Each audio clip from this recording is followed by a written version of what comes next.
This transmission is now turned around the other way, and we're going to get to the good stuff on this. We're going to go ahead and pull out the oil pump and the reaction shaft support, and that's this guy here. Pull the bolts out of that and pull this out, but we have to take an additional step before we do that. And what we're going to do is we're going to tighten down the front band. This is a kick down band. I showed you earlier I was theorizing whether this was loose or not, and it probably is supposed to be that way, because that gives you second gear, and second gear was working fine on this car, so no problem there, I'm sure. So what we're going to do is, this is the end of your adjuster which acts on this band. In other words, you screw this adjuster bolt in more, it tightens the band up against the drum. Well, what we're going to do is we're going to tighten that against the drum right now, because we don't, when we start pulling things out of here, we want to do it in order, and we don't want the drum to come out with this other stuff we're going to work on pulling out. So we've got to kind of rig up a way to, you have to kind of bump this thing out. You take the bolts out and kind of bump it out. You don't want to go prying on this, because you're going to F-U-C-K something up real quick doing that. So don't resort to that, even if you have to stop and go borrow something like a slide hammer, whatever. But I'll definitely show you what I come up with to do on this. But in the meantime, to get this thing ran in, you've got you have, ow, I could have got my toe there. Once I picked it up off the floor and get it back in my hand here, this is what transmission fluid does for you. This is one of these stupid things that's like, one way it's too loose, one it's too tight, some mystery size, I guess. But I'm going to try to go ahead and use a 13/16 socket on this. This is your adjuster, and you have a retaining nut that you need to run out pretty far, and then you have a square-headed bolt. I guess that's so they could get the nut back over it. So I don't see why they'd have to do that anyway, but it doesn't matter. But anyway, you will run that nut out, and then you're going to just run this, use whatever. I'm going to use my small adjustable wrench, and I'm going to run that adjuster in to that band is tight on the drum, just like the book says. So let's get on with that, and I'll pick up when I get to the next step.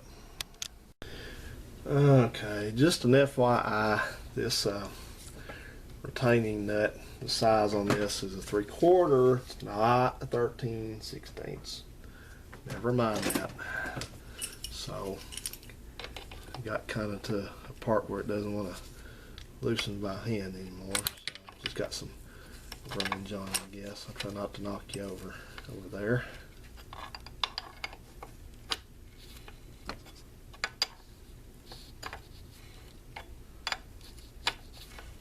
It's going to be interesting to see what this kickdown band looks like. Not to me, it's a little worn out, but we'll find out. Okay.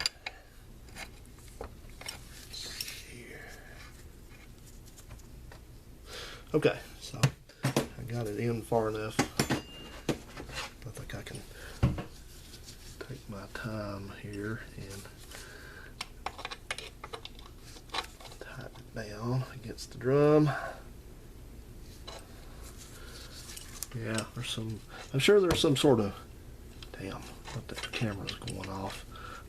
I'm sure there's some sort of special square-headed socket you can buy somewhere. Probably not around here. Can't find squat in Huntsville. Okay, so they should have it tight now, and I'll show you what this looks like. Get off of that.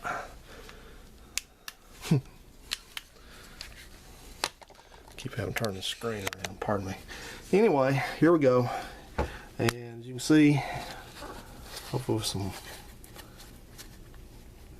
you know, I will never reject a free LED flashlight, but this one is a kind of a pain to use because you have to click it on one way.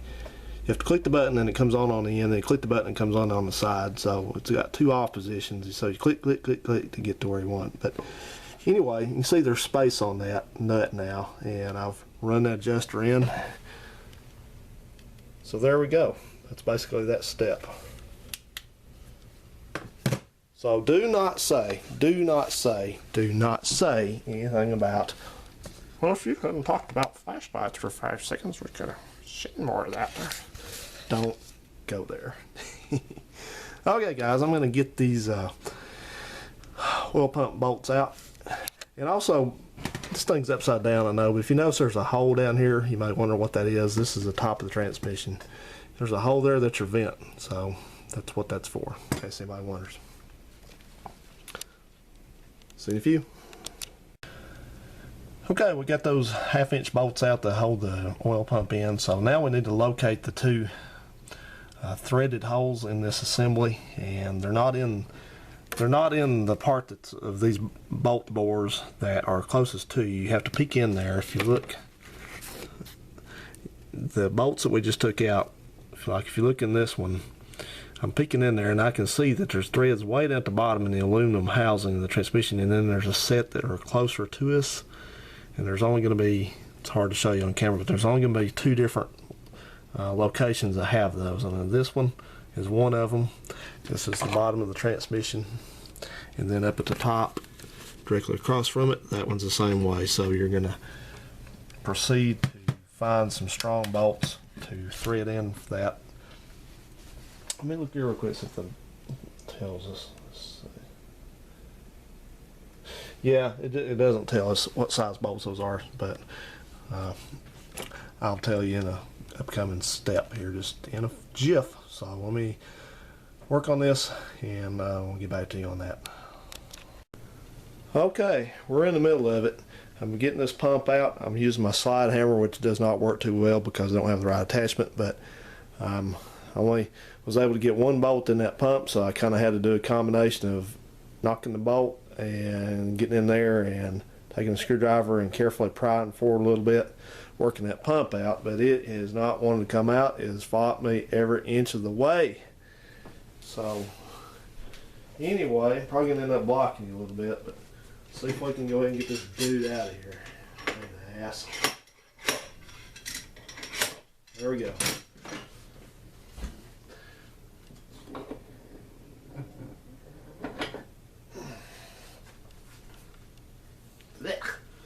Okay.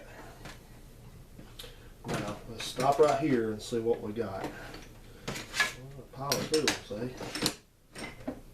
Now those bolts they're clocked. I mean, they're only, you can't get that pump back in the wrong way, so don't worry about that. But let's take a look at this juncture and see what we got in there and what we need to look at when we put back in together. Put it back together. Let me get you off my redneck tripod stand here again.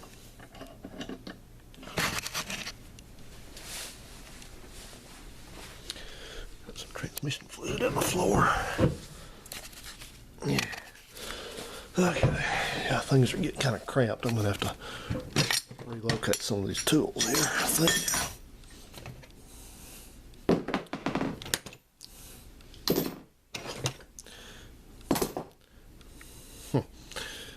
Okay, so this is the front pump and the reaction support.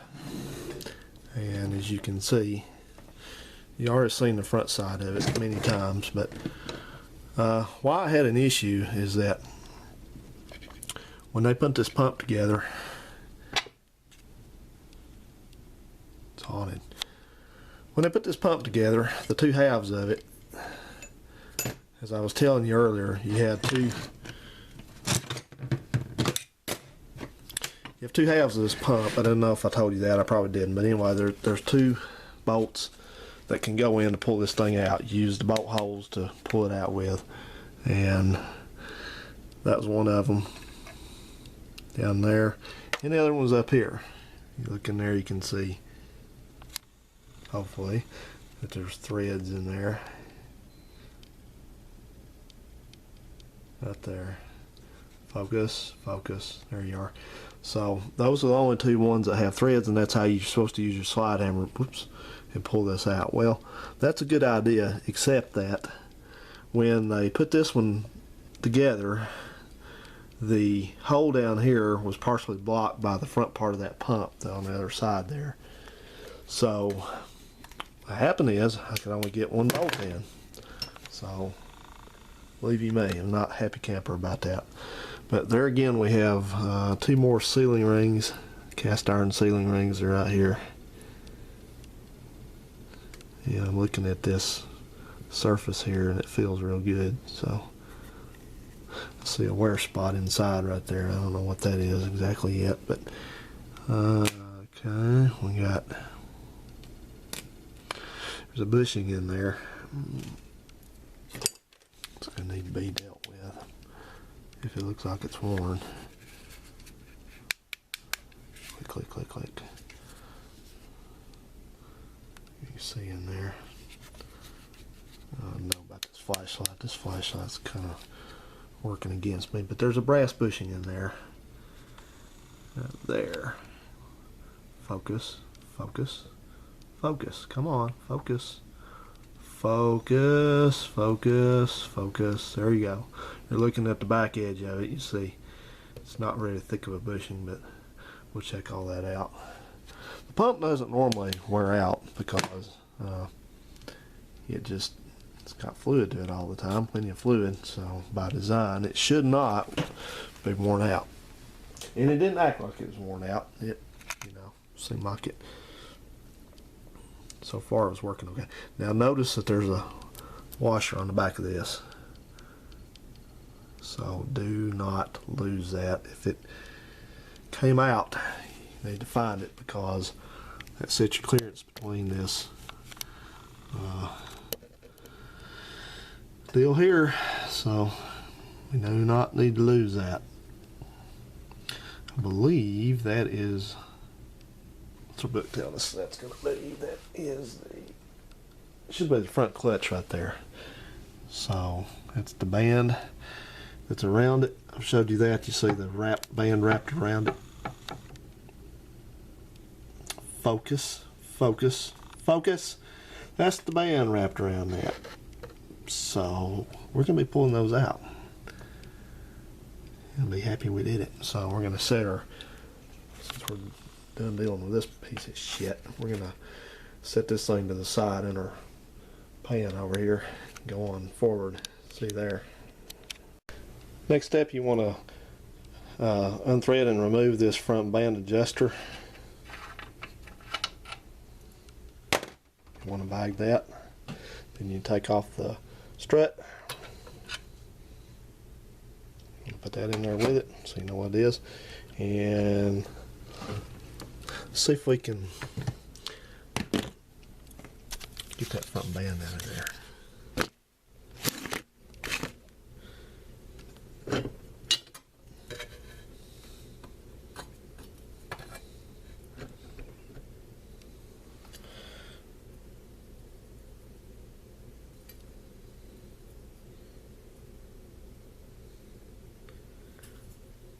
Okay then.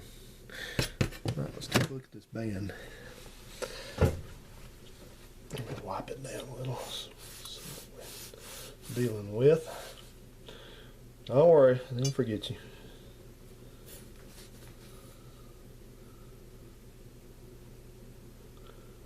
Okay, good night.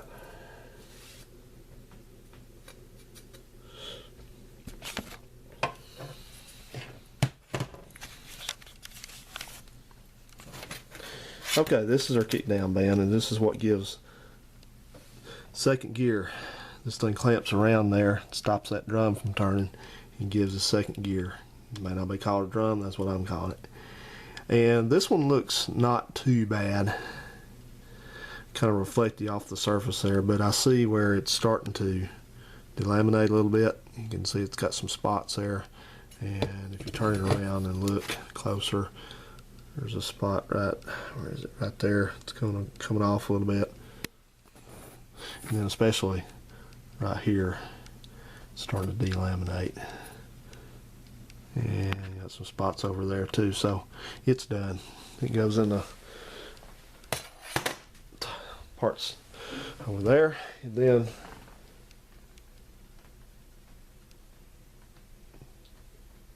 Now that's our front clutch right there, and that one's the front clutch, and that should be there.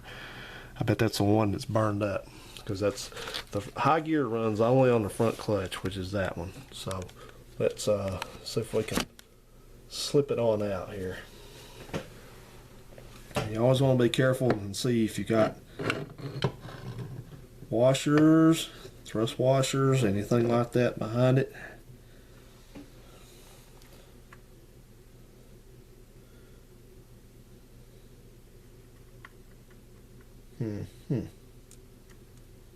Okay. All right. There we go. I see one in there. If you look, hope you can see there. Right in here, I see one right on the front of that. So don't lose that, whatever you do. Because thrust washers, what thrust washers do, and there might be some whiz that does transmissions that'll correct me, but what you need to know what they do is they essentially set clearances between rotating metal parts of the transmission. So if you had one that was too thin, then there's a possibility that some of the stuff could, for lack of a better terminology, could grind together. You don't want that. So, you know, there has to be a certain amount of clearance in there for things to not destroy themselves, and then you don't want too great clearance, because then that causes other problems. So here we go. Let's take a look at this clutch pack. This is called the front clutch, and this is an assembled unit. And if you look in here, you see what you can see. I'll give you a little bit more light.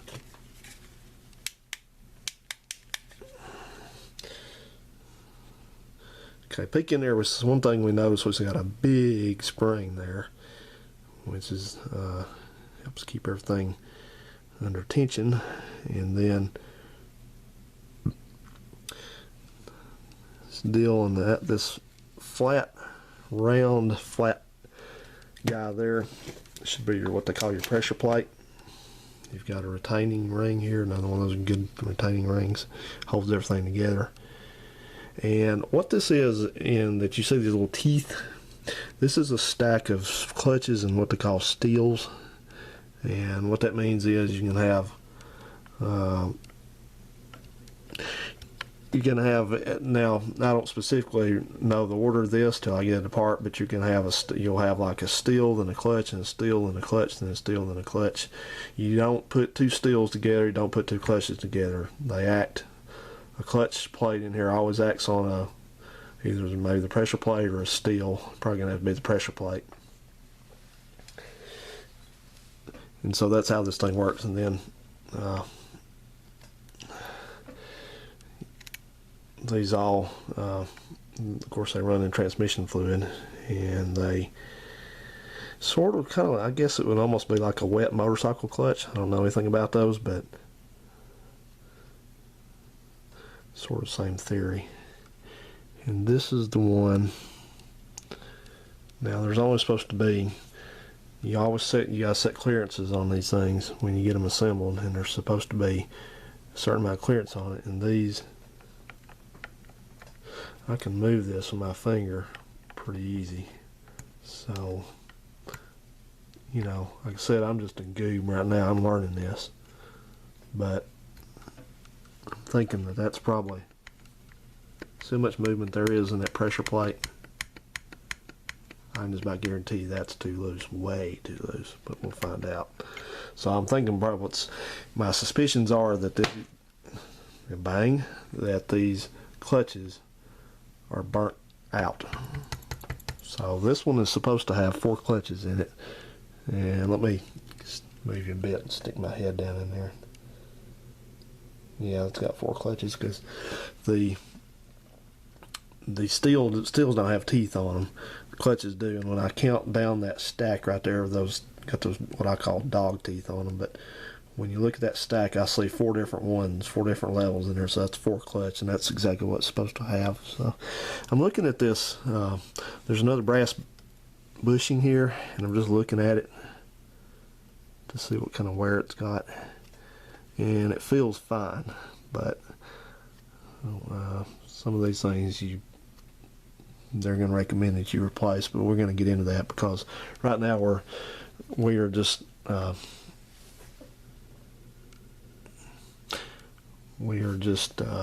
disassembling into our sub-assemblies, because that's, you know, that's essentially that's what you do. You disassemble into your sub-assemblies, and then you recondition your sub-assemblies, and you clean the case, check it for any problems, and then that's when you put everything back together. So alright, let's continue forward. I've been at this most of the day, so I don't know how much more I'm going to do today. It's about 5:30, so I might go ahead and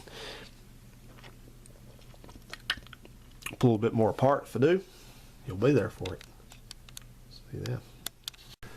Alright then guys, next step is we're going to go ahead and pull the input shaft and the rear clutch out as an assembly.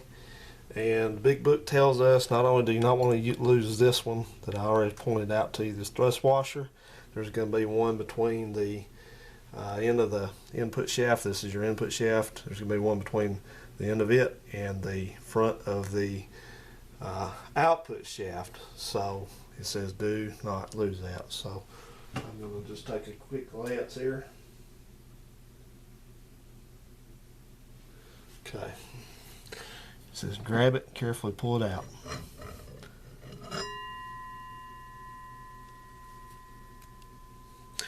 Okay. Now there is another clutch pack. That's your rear clutch pack. Now, told us be careful not to lose that thrust washer. Okay, that is this guy right here. See that? You see where that came from? I'm going to show you this. I'm going to grab you and I'm going to show you this, whether you want to see it or not. I don't even know, I'm joking. Okay, I'm going to put it back on again. That's where it is. It's stuck right on the end of that shaft right there, and you just pull that out, and that's it. That's what sets your clearance between your, like a book just said, between the end of this back here.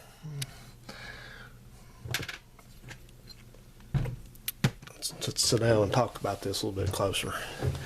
It sets the clearance between this that back there. You don't want those two hitting each other and going and grinding themselves down. So I've got a couple. I'm going to bag this up. I'm going to simply label it what it is: the thrust washer between input and output. And then I'm going to get that one off the front of this guy here that I showed you more than once.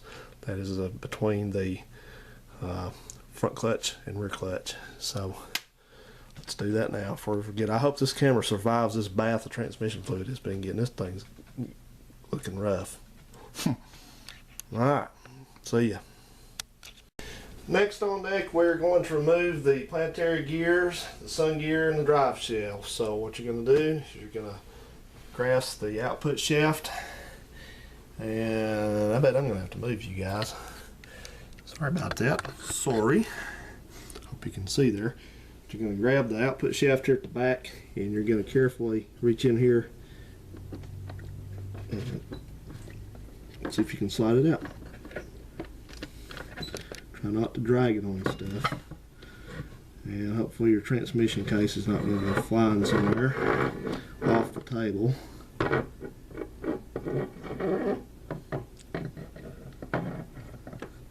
You got a bushing back there, I bet. So look at that. Is that not impressive? Yeah, that's what I'm talking about. That's really getting the stuff out of this transmission now. Alright, set it back over here. Yeah, buddy. That's pretty impressive, wasn't it? Okay. Look for another. I was looking to see if there was another thrust washer. I didn't see one. So, okay. There's not much in here left in this thing now. Let me reposition this case a little bit. See, now it's really to the point you can call it a case because there ain't much in it. So, all right.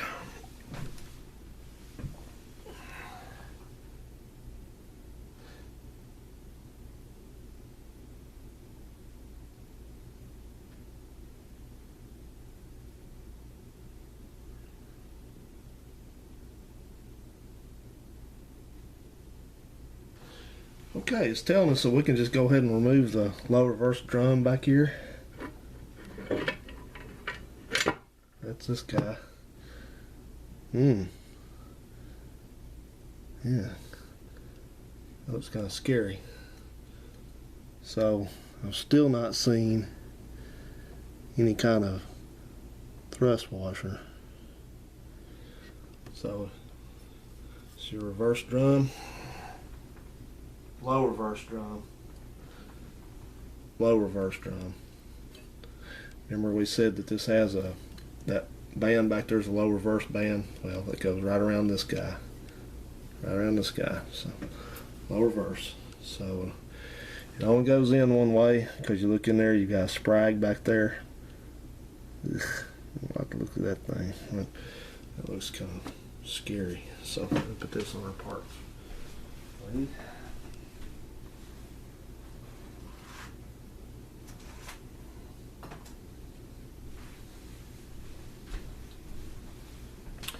Okay then, I'll move you back over here so you can gaze intently into this chasm here while I'm doing some other stuff here.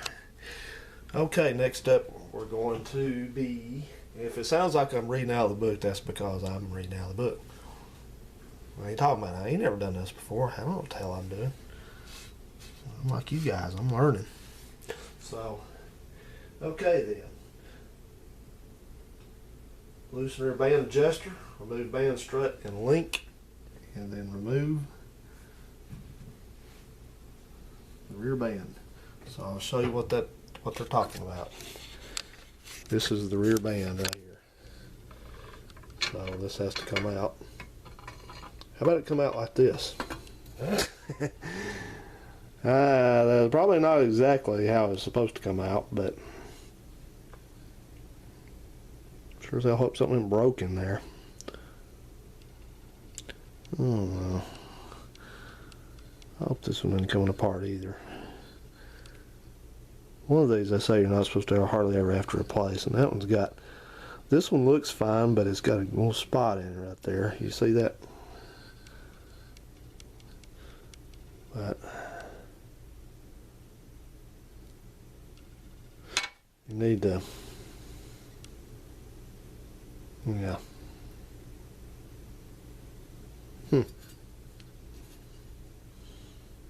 Okay, so, boy oh boy, look at that. Got some miles on it, wouldn't you say that? Get a groove on that thing. What do you say that is, paint? Wow. Yeah, I think this is the one, I think they call this a double wrap, and supposedly you can't even get them anymore, because not for this transmission, because they'll never be replaced. But that may be just total bogus nonsense. So let me turn the camera off for a little bit and study my next move, and I'll get back with you.